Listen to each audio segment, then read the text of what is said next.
Assalamualaikum warahmatullahi wabarakatuh. Saya Jana Hanifa dari kelas 2A, Program Studi Pendidikan Bahasa dan Sastra Indonesia, Fakultas Keguruan dan Ilmu Pendidikan Universitas Singapura Bangsa Karawang.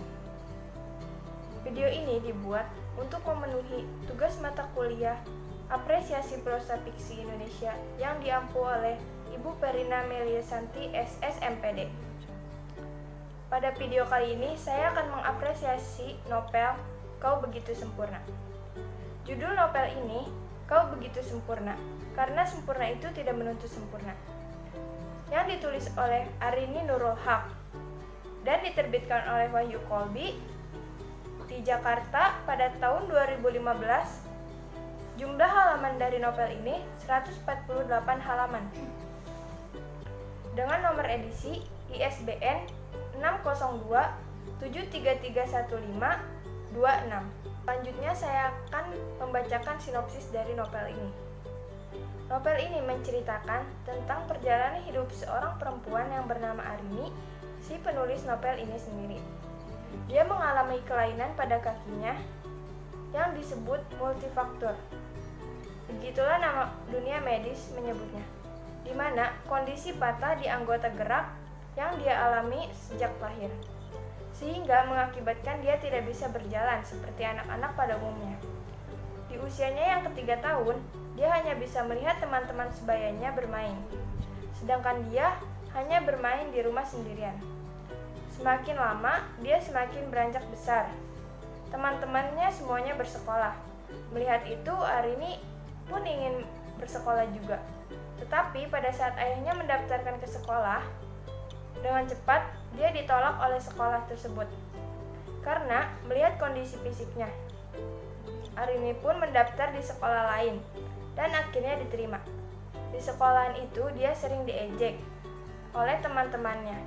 Terkadang membuat Arini sakit hati dan menangis. Pada saat Arini sudah beranjak remaja, dia ingin memiliki teman dekat. Tetapi keinginannya itu tidak terwujud, karena setiap cowok yang sudah bertemu dengan dia tidak pernah mengabarinya lagi. Setiap cowok yang dikenalnya selalu melihat dari segi fisiknya. Tak hanya itu, Arini juga pernah mengikuti ajang pencarian bakat. Namun dia harus mengalami kekecewaannya lagi. Dia kembali ditolak karena kondisi fisiknya yang tidak sempurna. Bahkan dia tidak diberi kesempatan untuk menunjukkan bakatnya menjadi penyiar radio. Dari situ, Arini menghapuskan mimpinya menjadi penyiar radio. Akhirnya dia mencoba untuk menjadi seorang penulis. Awalnya kedua orang tua Arini tidak menyetujui keinginan Arini untuk menjadi penulis. Tetapi Arini ingin membuktikan kepada orang tuanya. Dia mulai belajar menulis melalui Facebook dengan menulis cerbung atau cerpen. Sudah lama Arini menekuni dunia penulisan. Dia banyak menemukan teman baru yang dia ajak untuk bekerja sama menghasilkan sebuah karya. Setelah berjalannya waktu, Arini bisa membuktikan kepada orang tuanya. Dia bisa menjadi seorang penulis. Dia menerbitkan karya setelah berkali-kali ditolak oleh penerbit. Setelah menjadi penulis, Arini diundang ke kantor bupati untuk menghadiri ulang tahun Kota Banjar. Dari situ, Arini mulai percaya diri bahwa dengan keterbatasan dia mampu membuktikan bahwa fisik tak menjadi penghalang untuk berkarya. Oke, selanjutnya saya akan membacakan unsur-unsur intrinsik yang terkandung dalam novel ini. Yang pertama, tokoh. Tokoh utama dalam novel ini adalah Arini. Arini mempunyai sifat yang baik. Dia selalu memberitahukan jika ada tugas kepada teman-temannya. Dia juga pintar. Teman-temannya selalu menanyakan PR yang tidak dia pahami kepada Arini. Dia juga penyabar. Arini selalu sabar walaupun dia sering diejek atau dikucilkan oleh orang-orang. Dia pekerja keras. Dia selalu berusaha untuk menjadi penulis walaupun banyak tantangan yang dia hadapi. Selanjutnya ada tokoh pendukung, seperti Mama Arini. Dia adalah sosok yang penyayang dan perhatian kepada Arini. Dan ada juga ayah Arini.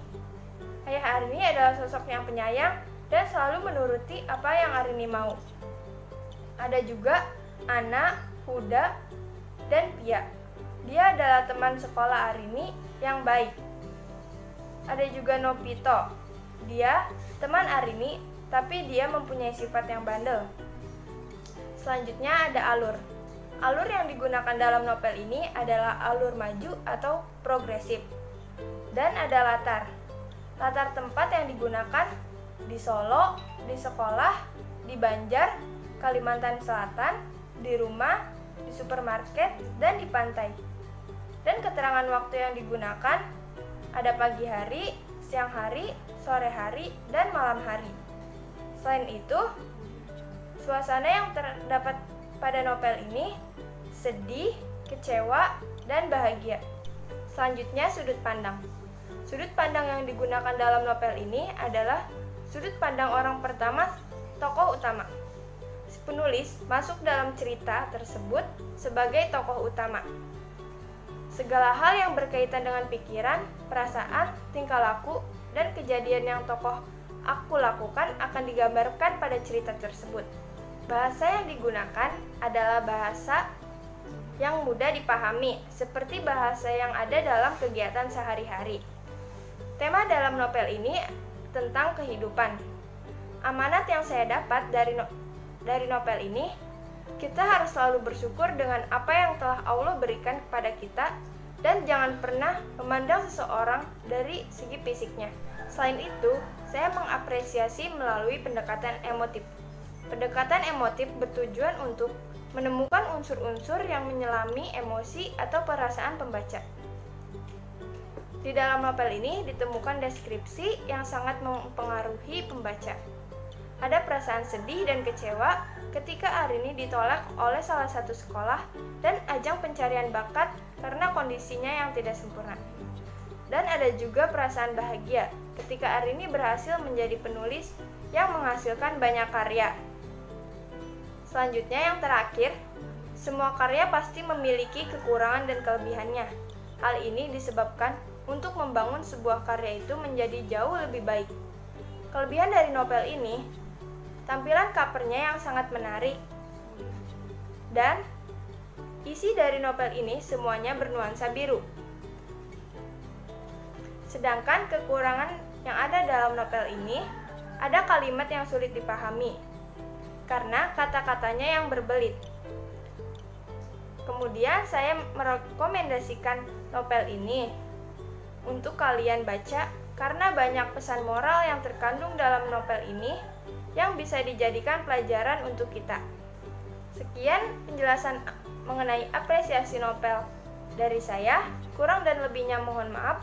Wassalamualaikum warahmatullahi wabarakatuh.